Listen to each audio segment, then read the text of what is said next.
Welcome to the Third Realm Integration Podcast, where our unconscious minds meet and the transformation begins. I am your host, Maegan Kenny. Let's get started.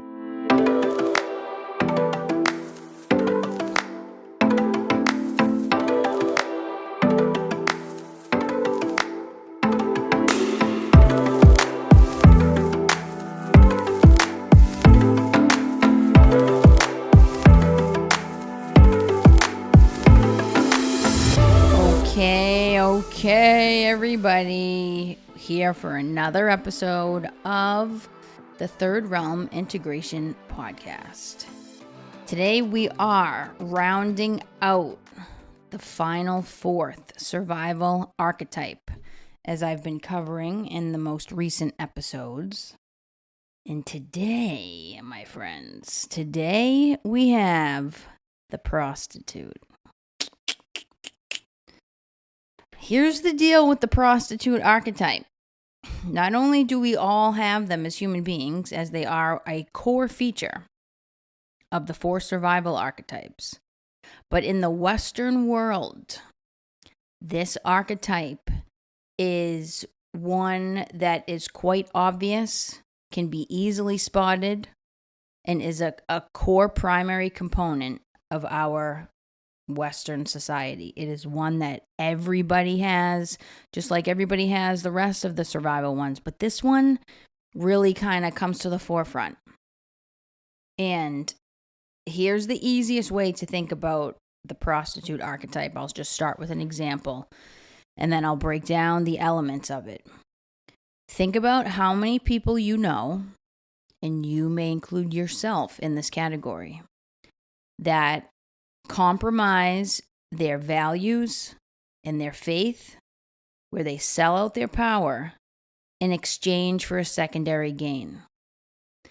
And a perfect example of this is a job that we might be working that might be wreaking havoc on us spiritually, emotionally, and psychologically, and energetically. But we stay because of the pay. We stay because there's a convenience factor relative to the job.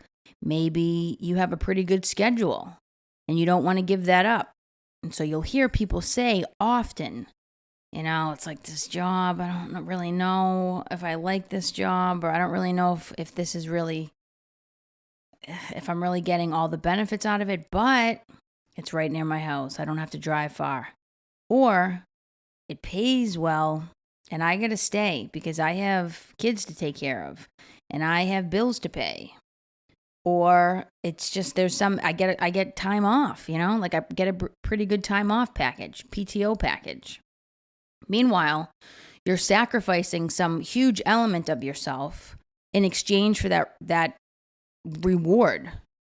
And so what the prostitute archetype brings in is every single one of our capacities to sacrifice our integrity.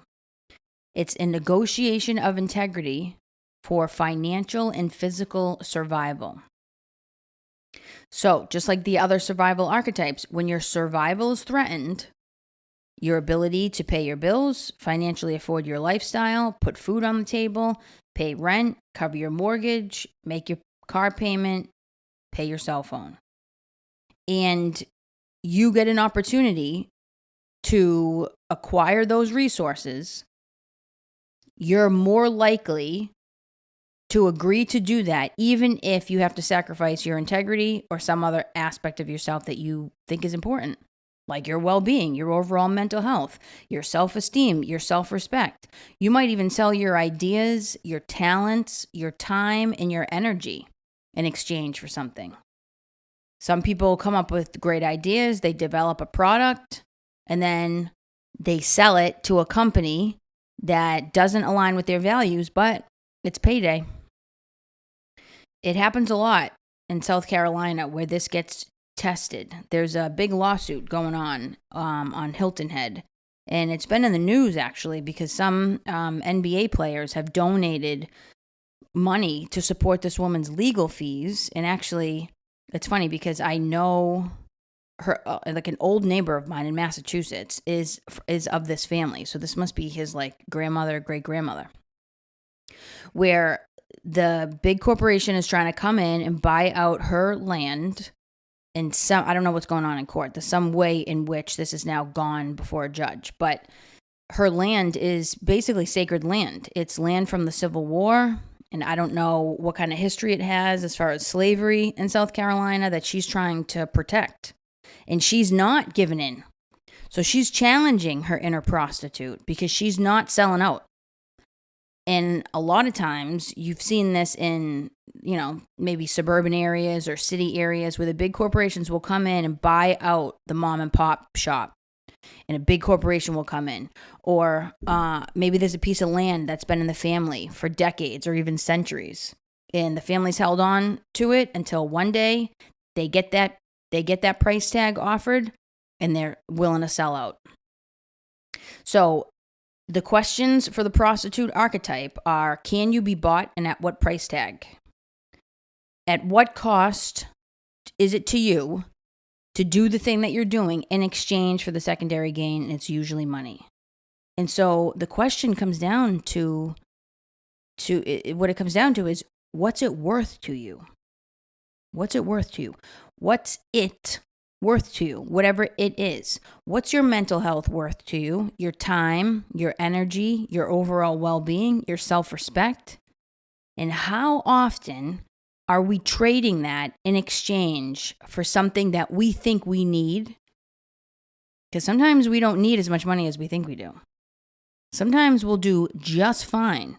It's a construct of the egoic mind rooted in fear for us to think that we need more than what we actually need. And a lot of times there's a difference there between our wants and our needs. Sometimes our needs are real basic. We don't need all that extra. We want it. And we're attached to it in some way. So the prostitute is the guardian of faith. What is your faith? What is your belief system? What do you value most in your life? And are you willing to negotiate it away for a price tag and a paycheck? Here's the huge piece, which is why the term prostitute, when you hear that word, when you hear the word prostitute, you obviously have an initial thought that comes to mind as to what a prostitute is. And it really, that's what this is about. It is about the seduction. How have you been seduced into buying into something that has totally warped your mind? That has totally put the veil over your eyes, put the wool over your eyes, and now your mind has totally been corrupted. There's some drive that got activated when you got the offer for the thing, in which you lost sight of what your integrity is and what your value of self-respect and self-esteem is. And so if you don't have high self-esteem, if you have low self-esteem, and you have trouble with self-respect, you're much more likely to be seduced. And that is the hook. And so we always have to ask ourselves when we get into situations where we're kind of like, it's not an ideal situation, but I'm going to go for it because I get all of this other stuff in return. Then it kind of goes on for a little bit. And then you're like, I can't take this anymore. I can't be at this job anymore. I can't be in this relationship anymore. I can't do this anymore. You always have to ask yourself, and this is what it comes down to when I always come back to this point about taking 100% self-responsibility. You always have to ask yourself, what hooked you into the situation to begin with?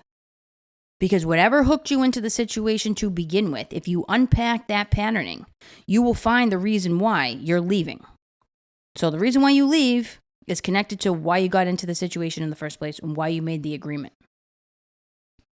So when we move along this path of personal empowerment, we will always encounter someone who will want to buy a piece of you to make themselves more powerful and you less powerful. And it might not always be that they want to make you less powerful. They just want to make themselves more powerful. But you become less powerful in return because you've sacrificed some aspect of yourself that's meaningful to you. And even when I was talking about the documentary with that young rapper dude, XXX Tentacion. And In the music industry, whenever you watch these documentaries and you see how the story unfolds, there's a huge aspect of seduction there, that the artist is like, yeah, I want to make it to the top. This is my chance. I'm going to sign with this record deal. They're going to pay me this money. I have a future here. This is kind of like, job security. And they literally sell their soul out, and they're owned by that record label, which is the reason why you see a lot of independent artists now. People that want to maintain their independence. They don't want to sign with the label because they don't want to be owned. So you're seeing the ways in which the prostitute archetype is getting challenged in a lot of different ways in our society. We still have it as a core feature because everybody's trying to work for the dollar in this country, and that always seems to be like number one most important to majority of people. But I always just dig it when I see people when they're just like, you know what? Like even in the XXX Tentacion documentary, he signed with a record label that paid him, I think $200,000 for like 2 songs. And the dude, for that record label, when he got the call from the kid, and the kid was like, yeah, I want to sign with you. And he was like, I just got to ask you, why do you want to sign with me? When that other record label was willing to give you like 1.5 mil and like do a whole album for you. And the kid was like, because if I signed with them, they would have owned me. He was like, and with you, I have much more independence and I get to maintain my freedom. That's why I'm going to do it. So he was willing to take a lesser paycheck and only get 2 songs done and have no security beyond that, whether or not anything was going to go anywhere.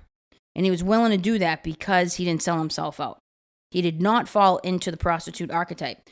He was acquainted with the prostitute archetype because he got challenged with it and the test came up, but he chose the lighter side. He didn't get seduced into the shadow. And that's a powerful choice point right there. To have the little carrot dangled right in front of you and you're like, nah, I don't need to be seduced by that. Why? Because I've probably been there before and I probably can spot this coming from a mile away. So this is just a huge one. It's an absolute huge one. And we all have it to some degree. Some of us have it more than others. And some people might actually act out the prostitute in their real life. I mean, they actually might be making a living selling their body as a prostitute on the street or as a high-paid escort. And in return, they're getting the money that they want. And maybe some of it is money that they need. And so think about just the essence of the extreme example of that, how subtle it can play out in everybody else's everyday lives. So I'm going to read a quote right here from Carolyn Mace that talks about this archetype. She says, it's a lesson in integrity in the sale of negotiation of one's integrity or spirit due to fears of physical and financial survival or for financial gain. This archetype activates the aspects of the unconscious that are related to seduction and control. Huge. So you get seduced into the dreamscape, the illusion of thinking that now you have more control because you have more money, and actually you lose a lot of control. And then there's this other side where it's like, well, I still have control over my schedule. I still have control as to how far I'm traveling for work. And I'm making this money. So it's an illusion. You think you're in control, but you just sold your soul to the devil. And so, I think when you get tested on a regular basis and you're on this path of spiritual development and you finally get to a place where you're kind of sick and tired of being sick and tired and you just cannot physically take, and I'll just stick with the job example, but you physically cannot take that job because you've done it before and it has burned you out, and you just cannot go back there again, you're much more likely to be able to resist the shadow side of this prostitute archetype. I remember when I worked in the restaurant industry and I saw how single working mothers got exploited by that industry. The managers loved hiring single working mothers. Why?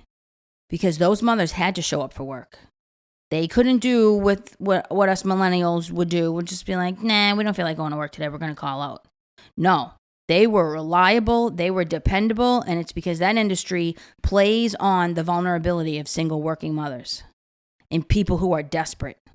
So when you're desperate, you got to watch out You come from a place of desperation. You're incredibly vulnerable to the seduction of this archetype. So it's so incredibly pervasive in this society. And sometimes it doesn't even necessarily have to be a financial gain. Sometimes it could just be, validation that we're looking for. I mean, this is where kind of the archetypes really kind of meld into each other in this fluid kind of way, because you can see how easily connected the victim and the prostitute are also. You might, sell out your integrity and play up the victim so you can get validation from others in return. And so they can work in tandem. And then the prostitute and the saboteur work beautifully together because you are in the process of self-sabotaging yourself if you are willing to negotiate away your values in exchange for financial gain or some other gain. I wrote in a blog post, you get those two in the room, and it's a Bonnie and Clyde pair. All bets are off because they just mirror each other and they complement each other. And they activate each other. And they intensify when they are working in tandem. So that word seduction is powerful because a lot of times we're seduced by things and we don't even know it. We might be seduced into a relationship because maybe we want a family. Maybe there are some times where I'll work with folks and they want kids so bad that they are willing to overlook red flag after red flag after red flag in a relationship because they want kids. And then they get stuck.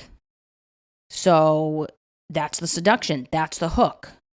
How did you get drawn in the first place? And, here's the important part about this. Even if you get drawn into a situation and you got hooked in and you got seduced, doesn't mean you have to stay there. As soon as you get the wake up where it's like, oh yeah, I got sucked into this one. You can leave. You can get out. Just because you didn't see it up front doesn't mean you have to continue staying in that situation, even though you woke up, maybe you were a little late to the game. That right there is the sabotage part also, because you're getting the wake up call and now you're abandoning yourself. You're abandoning and you're betraying your own intuition that says, like, you can't stay here. You got to get out. You got to leave. It doesn't matter. You'll figure it out. But fear is always going to keep people stuck. Well, I can't make that much money somewhere else. Or, I don't work well with people, so I'm going to stay at this place because this place tolerates my crap. Like, I've seen that a million times where people are just poor workers, poor employees. They're like fair at best.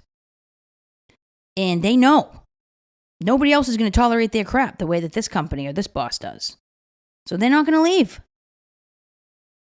Even though they're getting treated like crap, and even though the boss or the company is enabling their bad behavior, like constantly showing up late to work, not doing notes, not doing their work. Everyone else has got to pick up the slack.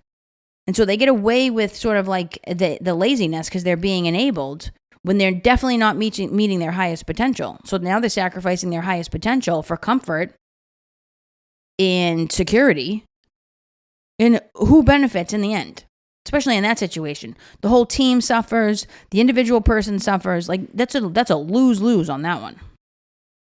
At least if you're making a ton of money, doing something that is like, totally destroying your soul. I mean, that's at least reasonable. But when the enabling stuff starts to happen, that's like a double whammy on the prostitute archetype. So this is a test. This one's a test. And the reason why faith is such a big piece of it is because in order to absolve yourself of fear, you must have faith that everything's going to work out. You got to trust that there is a bigger plan for you and that there's a cosmic order up there that is aligned with the soul contract that you signed coming into this world. And that if you let go and you really come into the essence of that space, that emptiness, and you don't just move from stimulus to response, the thing happened, and now you're responding immediately, and you really try to create space between the two. That's where you'll start to find faith. And that's when you'll start to find grace, because that's when the higher realm starts working through you. Ram Dass said, that is not true. Ram Dass did not say this. My teacher told Ram Dass this statement. And Ram Dass told her that he was going to go on and use this statement. So this is a Melissa Lowe statement. This is actually not a Ram Dass statement. It happened at a Ram Dass conference. Faith is your relationship with God. Grace is God's relationship with you. That grace cannot enter your heart and your soul if there's no space and there's no room for it. So when we have fear, we're going to come out of these knee-jerk reaction type places. It's like, oh my God, no, now I need to go get a job, like immediately. And I need to leave this one, and I need to go to that one, and I need to do this. And it's like, slow it down. Trust that everything's going to be okay. And that there's something else working with us also. It's not just us cultivating our own path as the Lone Ranger. We're not in this alone. We think we are. And so we put on all this pressure on ourselves to not embrace that space. But that's not true. And when we come out of that place of thinking we are the Lone Ranger of our own lives, like we're the only one driving this boat, and the only way we're going to achieve success is if we physically create it, there's no room for grace. How can you hear what the Supreme is saying to you and how it is speaking through you if there's no space for it? There's no room for it. So you start getting clear about what your prostitute archetype is, and you will embrace this experience of faith and grace. And then you'll start to live from a more empowered place. But people's fear is what's going to keep them tied to a job that pays their bills, even though their health is getting destroyed from it, their well-being is getting corrupted. And so it really all does, at the end of the day, come down to how you work with moving through your fear and just letting go. And trusting, and you have to trust. So if you're somebody that has a really difficult time with faith, you got to ask yourself, how trusting am I? Do I trust people? Do I trust myself? And if not, that's where you start going to do the deeper work. What's that about? How have you lived your life up until this point where you somehow have this evidence that proves to you that you can't trust yourself? Because that's usually where it comes from. It's like, I can't trust myself because I've never been able to trust myself before. I literally have the evidence to prove that I can't trust myself. So if that's the case, well, you got to start challenging yourself in that way and giving yourself the opportunity to start making better decisions. Now you start building the evidence that says you can trust yourself. And then sometimes people don't trust themselves or trust other people because it's, some sort of irrational fear. They really don't have any evidence to support it. And that's a little bit different.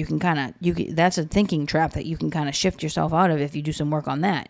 But sometimes there is real life evidence. It's like, yeah, I can't trust myself. Cannot trust myself. And it's like, so that means you're really deep into the sabotage pattern. You're really walking the saboteur. So all of these archetypes play together in exponential ways. It gets magnified. It gets multiplied when they all start working together. And the four of these, the child, the prostitute, the saboteur, and the victim, they really all do play off of each other. It's a symphony. It's an orchestra that's getting played out in your life.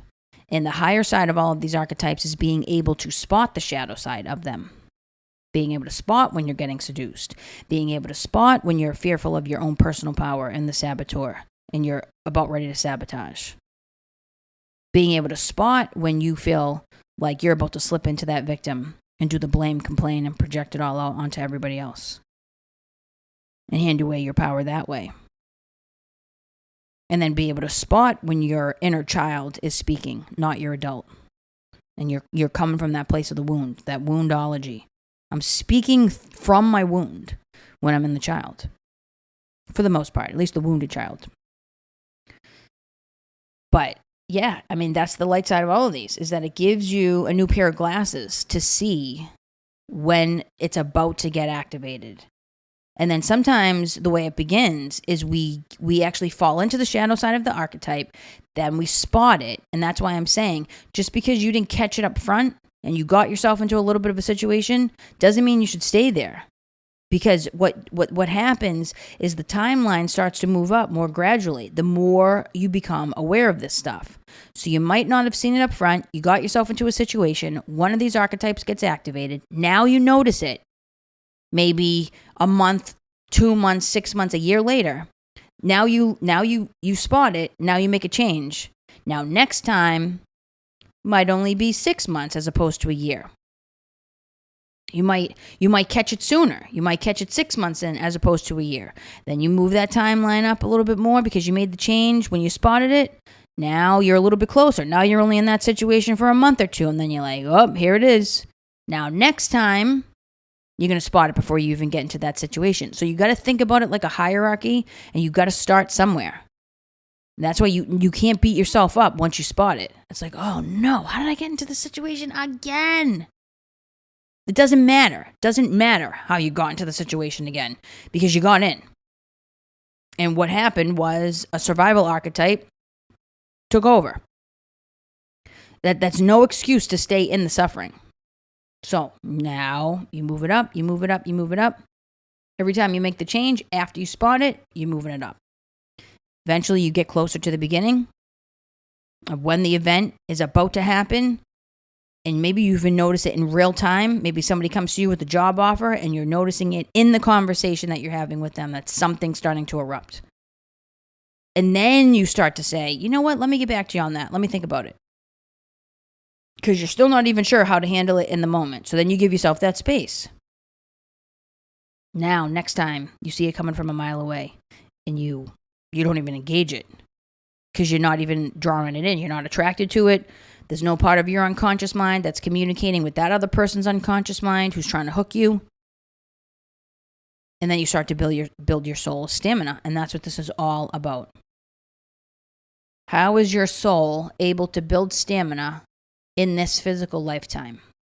And it's going to get tested over and over and over. And actually, the deeper you go into your personal empowerment journey, the more you're going to be tested.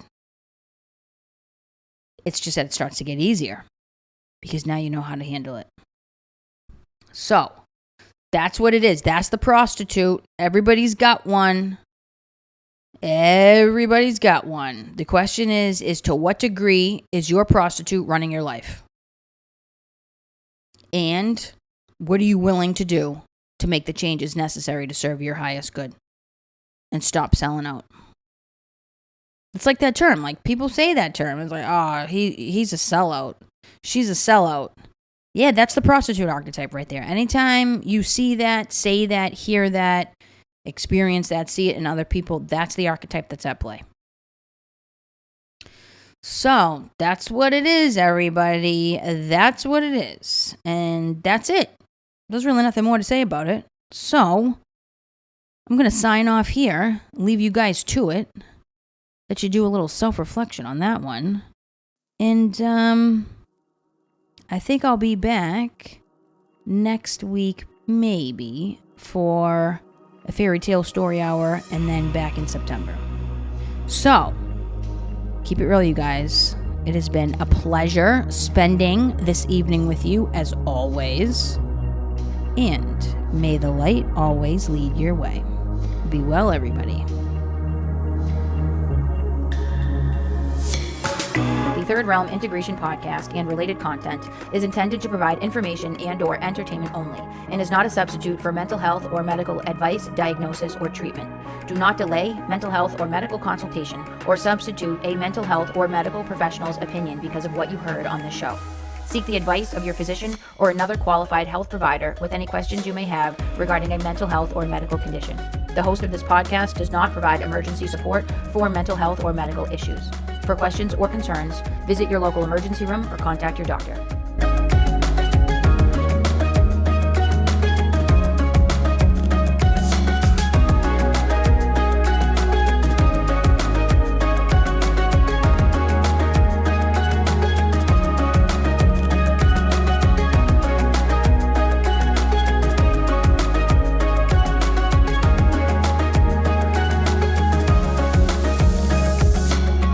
Turn your wounds into wisdom. and your stumbling blocks into stepping stones. A quote by Robin Sharma.